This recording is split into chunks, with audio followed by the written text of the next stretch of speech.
Merhaba, ben Doktor Ayşegül Çorumlu. Bu videoda size su içmek, dehidrate olmak ve susuzlukla ilgili konuda daha önce duymadığınızı düşündüğüm ve öğrenirseniz de belki su içme alışkanlığınızı daha iyi yöne değiştirebileceğim bir konuşma yapmak istiyorum. Çünkü işin ucu hakikaten suyla saldırganlığa, suyun olup olmamasıyla uykuya kadar uzuyor. O yüzden merakla izleyeceğinizi düşünüyorum. Öncelikle tabii ki biraz biyokimya anlatmak durumundayız. Şimdi biz susuzluğa dehidratasyon diyoruz. Suyu az içme anlamında ya da suyun fazla kaybı. Ne olabilir kaybı? İşte çok sıcaklarda terliyoruz. Arka arkaya ishal ve kusma olduğunda da su kaybı oluyor. Bunların hepsi ya da böbrekte bir problem olduğunda bunların hepsi bir dehidratasyon sebebi, yani susuz kalıyoruz. Ama bizim günlük hayatımızdaki derdimiz ne? Su içtik, içmedik ve minik dehidratasyondan bahsediyoruz. Ama minik olan şeyin bedeli çok büyük olduğu için burada konuşmak istiyorum. Bir kere öncelikle hem bu bedelden girmişken, yani su içmekle yapılabilecek o kadar çok düzeltmeli olay var ki bizim bunu ihmal ediyor olmamız, bu kadar ucuz bir şey, bu kadar şimdilik ucuz bir şeyle durumu düzeltiyor olmamız kolay ki bunu biraz daha öğrenmek lazım. Yani çünkü iç su, 8 bardak falan, bunlar kolay laflar yani. Anlatabiliyor muyum? Buradaki asıl zincirleme bir mekanizma var. Onu anlatmak istiyorum. Bir kere kafanıza şöyle tutmanız lazım. Şimdi sudan bahsettik. Su nerede olabilir? Kanda su bulaşıyor, değil mi? Dokuların arasında su var. Bir de hücrelerin içinde su var. En büyük suyumuz hücrelerimizin içerisinde. Sonra dokuların arasında, işte sonra kanda vesaire. Şimdi biz eğer az su içiyorsak normalde vücut olanla kendini idare edecek ya, az su içme halinde ne oluyor derseniz tıpkı şu düğmeye basılıyor. Mesela bir kaza geçirdiniz ve işte kanamanız başladı, şıkır şıkır kanıyorsunuz, iç organ kanaması, oranız buranız. Yani kanın içerisindeki bir volüm dışarıya gidiyor. Ne oldu? Bu kan volümü azaldı. Yani suyu içmiyor olmanın yarattığı o su volümü azalması da sanki bir yerden kaybediyormuşsunuz gibi çalışıyor. Yani bırak ishalle, diyareyle, kusmayla, işte kaybetmeyi, terlemeyle, sanki ben bir yerden kanama modundayım ve şoka girmemek için, hipovolemik şok, azalmış volüm şokuna girmemek için bir düğmeye basmam lazım diyor vücut. Şimdi ekstrem örneği veriyorum ama mini olduğu için söylüyorum. Böyle olduğunda ne oluyor biliyor musunuz? Hemen bir sistem devreye giriyor. Bunun adı renin-angiotensin sistemi. Bu sistemin işi ne? Evet, bir yerden beklenmedik bir şekilde kan kaybımız varsa bizi şoka sokmamak için, kalmış kanın dışarı atılmasını azaltmak için damarları büzerek olanla yetinmek, bir takım alarm zillerini çalmak ve olan kanı beyne ve kalbe götürmeye çalışmak. Ki bize hastaneye gidene kadar neyse işte zaman kazandırsın. Yani bu bizim bünyemizin güzel bir şeyi. Yani bizim kan kaybından kurtulmamız için olan bir durum. Fakat her minik susuzlukta da, yani minik de bu iş gene devreye giriyor. Çünkü sadece kan kaybında değil, ben az su içtiğimde de aynı düğmeye basmış oluyorum. Yani renin-angiotensin sistemi gene az su içme hallerinde de devreye giriyor. Kaldık işte sıcak mıcak, terleme fazla, gene volüm kaybı yaşıyoruz. O düğmeye bastığında ne yapıyor renin-angiotensin sistemi? Bunlar bir takım hormonlar. Kafada da bir kısmı var, beyinde var, böbrekte var falan. Bunların toplamda yaptıkları, renin var, aldosteron var, angiotensin 2 var, vazopresin var. Toplamda yaptıkları, ben şimdi önce suyun atılımını azaltayım. Böbreği kesiyor. Artık sen dışarıya su atmayacaksın. Az miktara at vücudun artıklarını, üreleri, kreatinleri, idrar artacaklarını, bununla temizle. Büyük bir kısmını bana bırak. Sakın dışarıya sodyum atma, çünkü sodyumla beraber vücudunda suyun kalması lazım. Su ve sodyum kardeş kardeş dolanır. Bunu da biz su içerken ne yapacağız diye ekstra söyleyeceğim. Yani sodyum tutulumunu arttırıyor, damarları büzüyor, idrarın miktarını azaltıyor, terin miktarını azaltıyor. Nefesten çıkan buharı bile azaltıyor. Kaldı ki tükrüğü azaltıyor, ağzımız kuruyor, değil mi? Hep bir azaltma durumu var yani. Ter kokusu artıyor, az terle çok iş yapmaya çalışıyor. Kabızlık oluyor, az suyla dışkı atmaya çalışıyor. Bunların zaten mikro yaşıyoruz yani. İlla büyük kan kaybı olması gerekmez. Ama söylemek istediğim, benzer düğmelere basılıyor olması, bedelinde orada olması uzun dönemde çaktırmadan olan minik dehidratasyonumuzda. Tamam. Şimdi bu hormonları dediğim gibi baktığımızda bunları yapıyor ama ben temelde hani anlaması kolay olsun diye bir tanesinden bahsedeceğim. Antidiüretik hormon. Yani neydi? Diüretikler vardı tansiyon için değil mi? Su atmacalı falan, onları biliyoruz ya da işte böyle bazen diyette de onları kullanmak istiyoruz. Onların bitkisel halini ki suya atalım da kilomuz az çıksın falan, ki yanlış. Antidiüretik hormon diye bir hormon var, yani suyu atmayı engelleyen. Vazopresin de denebiliyor, ADH de denebiliyor. Biz vazopresin diye devam edelim.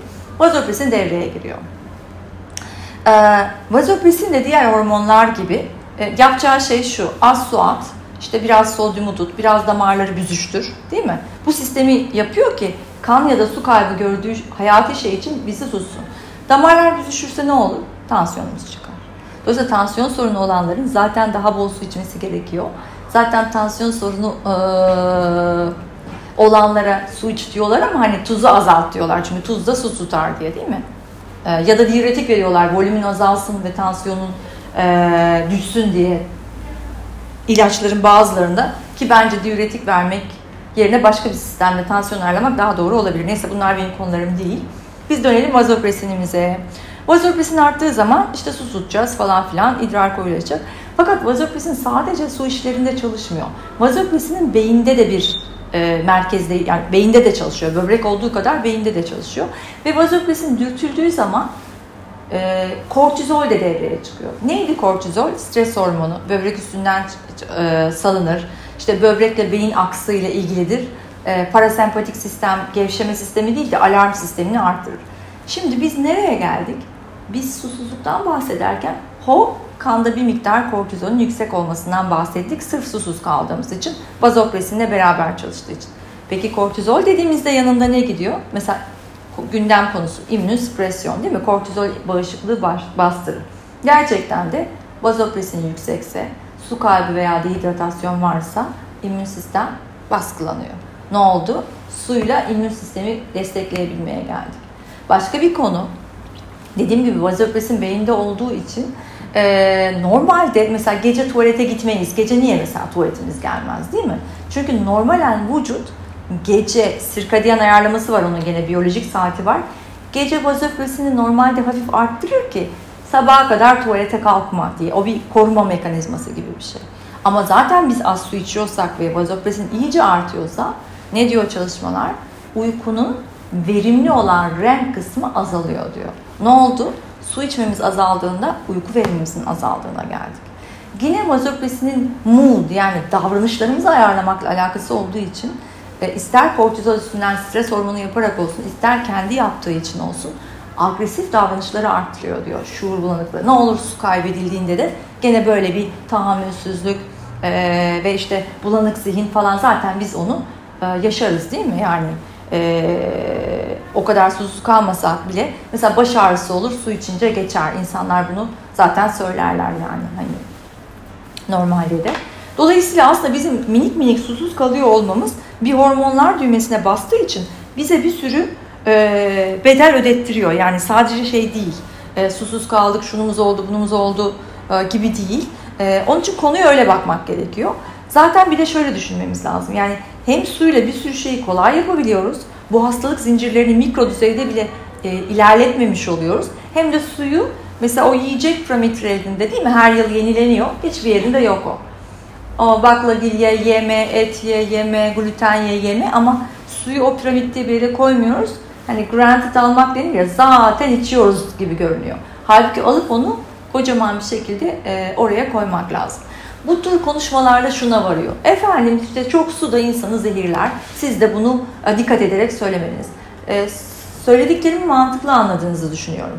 Hiç kimsenin anında ve litrelerce su içmesinden bahsetmiyorum. Şu andaki pazarlığımız kimsenin gerçekten en sıradan literatürde, guideline'de yazdığı gibi 8 bardak suyu bile içmediğidir.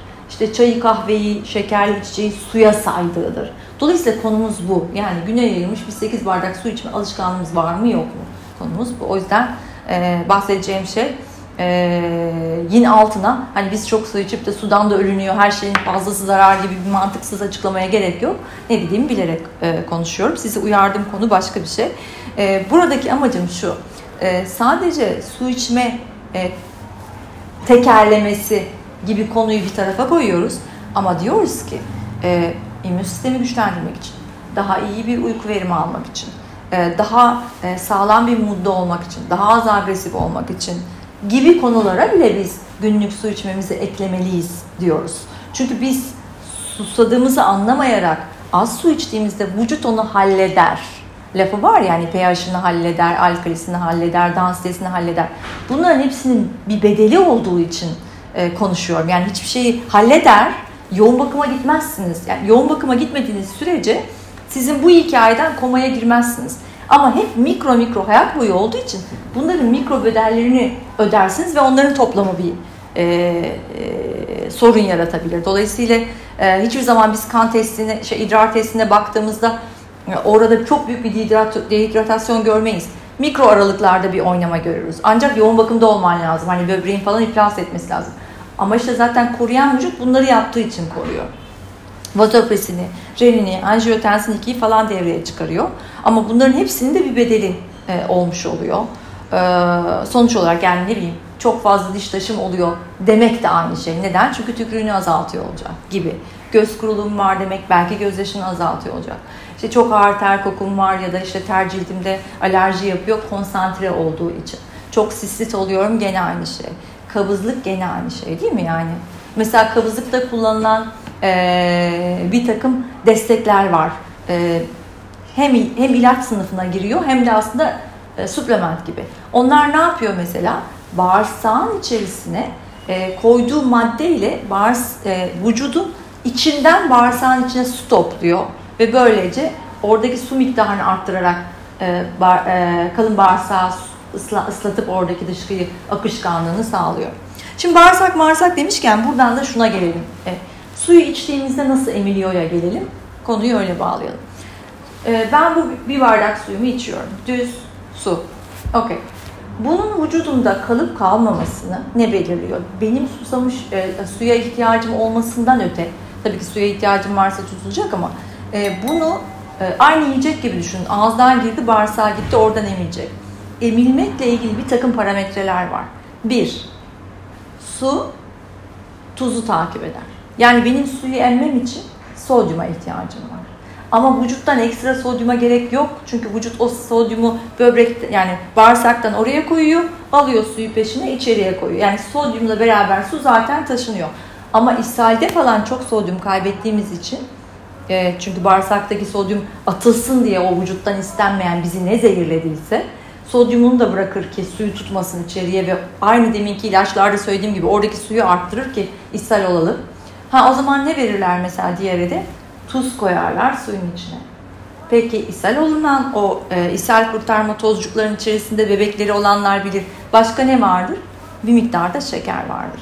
Şeker niye var? Çünkü glikoz sodyumla girer, sodyum suyla girer. Yani ortalıkta mikroglikoz ve mikro tuz olduğu zaman bu bardak daha iyi içeriye girer.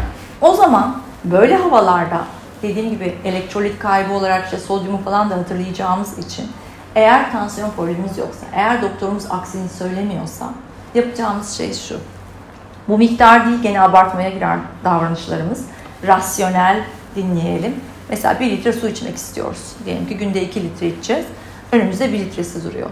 O 1 litrenin içerisine ne diyoruz şöyle tuzla almaya, yemek yapanlar bilir. Pinch diyor Amerikalılar değil mi? Şöyle bir çimdik tuzumu attım.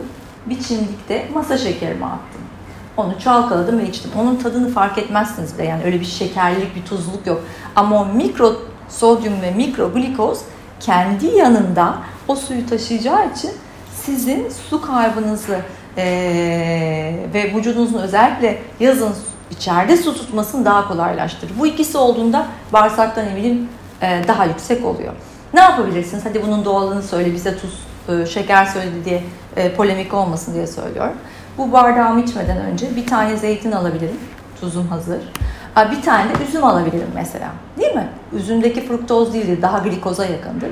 Dolayısıyla bir zeytin, bir üzüm ve bir bardak su olabilir. Ama illa sentetik olana hani tuza ve şekere geçeyim daha protein diyorsanız işte ben ona mikro limonata diyorum. Bir çimdik tuz, bir çimdik şeker, bol limon işte bildiğiniz nane vesaire onları kullanarak suyunuzu içebilirsiniz. Son nokta olarak da şunu söyleyeceğim. Bütün bu hikaye sizi enterese etmedi. Mesela ben o hastalıkları kendimde bulmuyorum, olmayacağım falan filan. Şunu söylemek istiyorum. Susamadım içmiyorum lafı var ya, hepimiz öyleyiz. Bu bahsettiğim vazopresin, olayları başlatan zincirdeki bizi korumak isteyen ama susuzlukta başımıza iş açan hormonun beyinde susuzluğa dair olarak tırmanmasıyla onun yakınlarındaki susuzluk yaratan merkezin bize susuzluk hissi vermesi arasında zaman gecikmesi var. İkisi aynı anda olmuyor. Yani belli bir limitten sonra susama hissi geliyor ve bizim aslında susamıyor olmamız da hani bir tür normal oluyor. Neden?